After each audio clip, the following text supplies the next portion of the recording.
Dear friends, आज हम लोग क्लास 11th के लिए नई सीरीज शुरू करने जा रहे हैं। तो आज का पहला टॉपिक आईसीएसई सिलेबस के अकॉर्डिंग है और इसका पहला टॉपिक है सेट्स। तो आज हम लोग सेट्स पे कुछ बात करेंगे। तो सबसे पहले समझ लें कि सेट्स क्या होता है। आप अपने दैनिक जीवन में कुछ चीज़ों के बारे में सुनते रहते होंगे, बहुत ही नॉर्मल वर्ड्स हैं, जैसे कि सोफा सेट। बहुत कॉमन वर्ड है, हर घर में यूज होता है सोफा सेट। ठीक है। दूसरा है, बहुत ही कॉमन वर्ड है, टी सेट। तो ये बहुत ही लोकल नॉर्मल लैंग्वेज है के शब्द हैं। तो जब हम सोफा सेट की बात करते हैं या टी सेट की बात करते हैं, तो किसी भी व्यक्ति से जिससे मैं इसकी चर्चा करता हूँ, तो we never tell what are the elements of this collection. In the same way, in mathematics, when we talk about the sets, so we say that set is the collection of well-defined object. That means set is well-defined collection of object. When we talk about the definition of the sets, so a set is a well-defined, well-defined, well-defined collection of objects. Collection of of objects। तो इसमें दो चीजें आपकी समझ में आई होंगी। एक तो ये जो है वेल डिफाइंड होना चाहिए, और दूसरा जो है पहला जो है ये वेल डिफाइंड होना चाहिए, और दूसरा जो है ये कलेक्शन होना चाहिए, यानी ग्रुप में होना चाहिए। तो दो चीजों की हम बात कर रहे हैं। तो ऐसी चीजें जो ग्रुप में हो, कलेक्शन में हो, एक समूह में हो, और वो वेल डिफाइंड हो, उनको हम सेट्स कहते हैं। सेट्स में यूजुअली जो कैपिटल लेटर होते हैं, ए है, बी है, सी, जो भी कैपिटल लेटर है, ये कैसे लेटर है, कैपिटल। तो capital letter are taken to represent the sets. These are taken to represent the set. That means name of the set sets to represent set। और इसके जो स्मॉल वर्जन्स हैं, A B C, lower case हैं, इनसे हम elements of set represent करते हैं। तो दो बातें आपको समझ में आ गई होंगी। एक तो set is the collection of well defined objects, और दूसरी चीज सेट का नाम जो है वो हम कैपिटल लेटर यूज करते हैं, और जो सेट के एलिमेंट हैं वो स्मॉल लेटर से रिप्रेजेंट करते हैं। जैसे कि अगर हम आपसे कहें कि right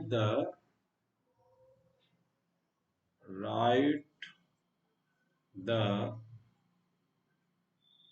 set of vowels in English alphabet, in English alphabets, right. तो आप क्या लिखेंगे कि मान ली इसका नाम दे दिया मैंने सेट ए, तो ये सेट का नाम हो गया, और इसके जो एलिमेंट्स होंगे वो ए, ई, आई, ओ, यू। तो ये पांच आपके इंग्लिश अल्फाबेट में वॉवेल्स होते हैं। अब इसमें आपने देखा कि ये जो नेम है, name of the set, capital letter से रिप्रेजेंट किया गया, और इसके जो मेंबर हैं, जिसके एलिमेंट हैं, वो स्मॉल लेटर से रिप्रेजेंट किए गए हैं, लोअर केस में। और इनको कॉमा से, each element is separated by comma and enclosed in the braces, bracket में बंद कर दिया गया है। तो ये चीजें सेट्स के बारे में आपको ध्यान में रखनी है। अब इसके बाद आता है कि हम सेट्स को किस तरीके से रिप्रेजेंट कर सकते हैं। तो सेट्स को रिप्रेजेंट करने के लिए आपके पास में तीन मेथड हैं। सबसे पहली मेथड है डिस्क्रिप्टिव मेथड।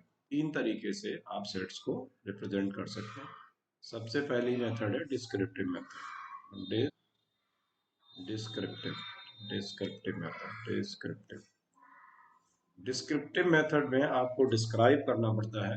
जैसे मैं लिख दूं कि जो ये सेट है ए, ये जो है ये set of natural numbers natural numbers natural numbers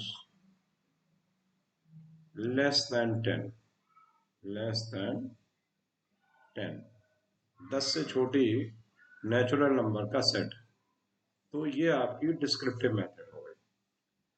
अब दूसरी मेथड इसी में है सेट्स को लिखने की, वो है रूस्टर फॉर्म।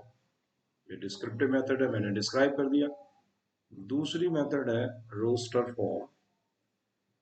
रूस्टर फॉर्म या इसको हम रूल मेथड भी कहते हैं, लिस्टिंग मेथड, सॉरी लिस्टिंग, ये लिस्टिंग मेथड है, रूस्टर और लिस्टिंग मेथड। तो इसमें क्या करते हैं, हम एलिमेंट्स को लिस्ट कर देते हैं। मतलब अगर आपका सेट है set of natural numbers less than 10, तो सारी नेचुरल नंबर 10 से छोटी 1 2 3 4 5 6 7 8 और 9, इनको हम लिस्ट कर दिया।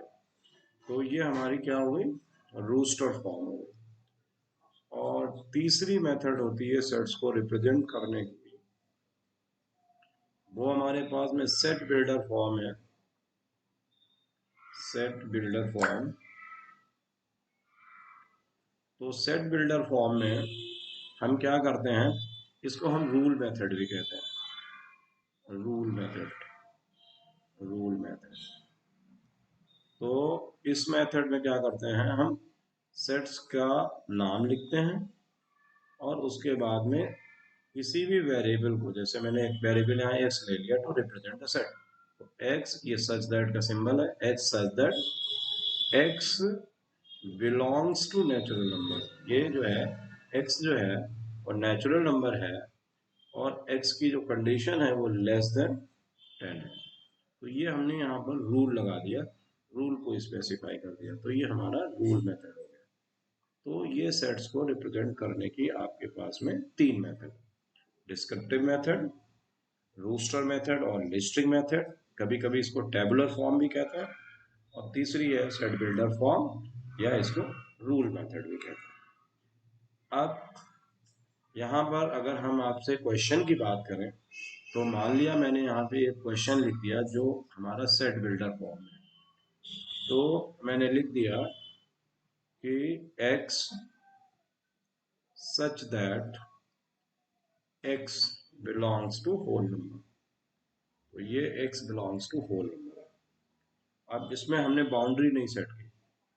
और दूसरा सेट मैंने यहाँ पे लिया, सेम सेट है, पर यहाँ पे x such that x belongs to whole number, but I have put here condition that x less than 5। तो अब ये दो क्वेश्चन बने। तो इन दोनों क्वेश्चन में आप देखेंगे, यहाँ पर अगर हम इसको रूस्टर फॉर्म में लिखें, ये सेट बिल्डर फॉर्म में है, और रूस्टर फॉर्म में लिखेंगे तो इसके एलिमेंट आ जाएंगे आपके पास 0 1 2 3, और उसके बाद इसकी लिमिट नहीं है। अब तो हम लोग बात कर रहे थे कि ये दो सेट हैं, एक तो है सेट जिसमें हमने अब इसको इन्फिनिटी तक लिखा है, x belongs to whole number, और दूसरा हमारा ये सेट है बी, इसके एलिमेंट्स हो जाएंगे आपके 0 1 2 3 और 4 में। यहाँ पर रिस्ट्रिक्शन लगा हुआ है, मतलब ये अगर हम आपसे पूछें कि इसमें कितने एलिमेंट हैं, तो इस इसमें आप कह देंगे कि 5 एलिमेंट हैं। तो इसका मतलब ये कार्डिनल नंबर बी जो है वो इस तरीके से लिखते हैं, कार्डिनल नंबर बी 5 है। लेकिन अगर यहाँ पर हम आपसे पूछें कि भाई इसमें कितने एलिमेंट है, तो आप कहेंगे पता नहीं, काउंटेबल नहीं है। तो ये इनफाइनाइट है, अप टू इन्फिनिटी है, infinity u will say, infinity, infinity. All right. So on the basis of this, we can classify the sets basically into two categories. Number one, finite set, and number two, infinite set. So the first one we have infinite set, infinite set. So infinite set, the set having uncountable number of elements, या ऐसे set जिनके element को हम एक निश्चित संख्या में count नहीं कर सकते हैं, जो अनंत हैं, इन्फिनिटी तक हैं, कंटिन्यूटी जिनमें बरकरार है। और दूसरे हमारे जो सेट्स होते हैं वो फाइनाइट सेट होते हैं, finite set, this is the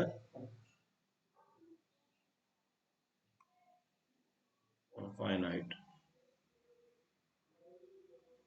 तो ये फाइनाइट सेट है आपका। तो फाइनाइट का सेट का मतलब हुआ कि the set having countable number of element, जिनके कार्डिनल नंबर फिक्स होती है, जिसको गिन सकते हैं, और दूसरे इनफाइनाइट सेट जिनकी हम संख्या नहीं गिन सकते हैं। तो फाइनाइट सेट और इनफाइनाइट सेट। अगली कैटेगरी है जिसमें एक ही एलिमेंट हो। मान लो कोई सेट है जिसमें एक ही एलिमेंट है, तो उसको हम सिंगलटन सेट। ये सेट्स की कैटेगरीज हैं, singleton set. Alright, this is your singleton set, the set having one element, the set having one element, एक ही एलिमेंट जिसमें होता है। और दूसरा है the set having no element, only branches, या इसको हम एम्प्टी सेट भी कहते हैं। क्या है? Empty set. तो ये हमारे एम्प्टी सेट है। Again I repeat, infinite set का मतलब set having uncountable number of elements, finite having countable number of elements, singleton set having one element, and empty set means having no element. Remember children, कभी कभी आपको इस तरीके से लिखा रहता है ये, या फिर इस तरीके से लिखा होगा, तो ये दोनों ही केस आपके सिंगलटन सेट के हैं। ये एम्प्टी सेट नहीं है, ये सिंगलटन सेट है, सिंगलटन सेट। इसको आप लोग याद रखना, क्योंकि ये एलिमेंट है, ये जीरो जो है एलिमेंट है सेट का। तो ये सिंगलटन सेट की कैटेगरी में आएगा, ना कि एम्प्टी सेट की कैटेगरी में आएगा। ये कहाँ आएगा? सिंगलटन सेट में। इसको कंफ्यूजन नहीं अराइज होना चाहिए, राइट। तो ये सिंगलटन सेट की कैटेगरी में आएगा। उसके बाद किसी भी सेट में मैंने कहा कि अगर हम सेट लिखते हैं, जैसे मैंने लिखा कि A is set of letters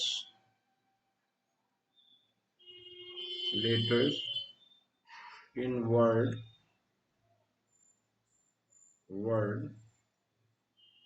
mathematics से, सिंपल वर्ड है मैथमेटिक्स, मैथमेटिक्स, मैथमेटिक्स। तो इसमें जो हम आपसे शेयर करने जा रहे हैं वो ये है कि सेट्स में एलिमेंट्स को लिखते समय उनको रिपीट नहीं करते। तो यहाँ पे एक एलिमेंट हो जाएगा M A T H E M, दोबारा आ गया तो इसको रिपीट नहीं करेंगे, ए भी दोबारा आ गया ये भी नहीं करेंगे, टी आ गया इसको भी नहीं करेंगे, आई ये है, सी और एस। मतलब सेट्स में repetition not allowed, repetition of element is not allowed in sets. Repetition, repetition of elements not allowed in sets, not allowed in sets. Repetition of elements is not allowed in the sets. तो I hope ये चीज़ें आपकी समझ में आ गई होंगी। कुछ mathematics में ये सेट्स में कुछ सिंबल हैं, ये हम आपसे शेयर कर ले रहे हैं आज के लेसन में। तो सबसे पहले जो हमने अभी सिंबल यूज़ किया है ये एप्सिलॉन है, तो इसको बोलते हैं ये बिलोंग्स टू। ये क्या है? बिलोंग्स टू का symbol. Belongs two means member. और अगर इसी सिंबल में इसको इन्होंने काट दिया है तो does not belongs to, does not belongs to, ये बिलोंग्स टू। ये आपके सिंबल हैं। कुछ सिंबल जो है वो बाद में आपके यूज होंगे, तो हम आपके साथ उन सिंबल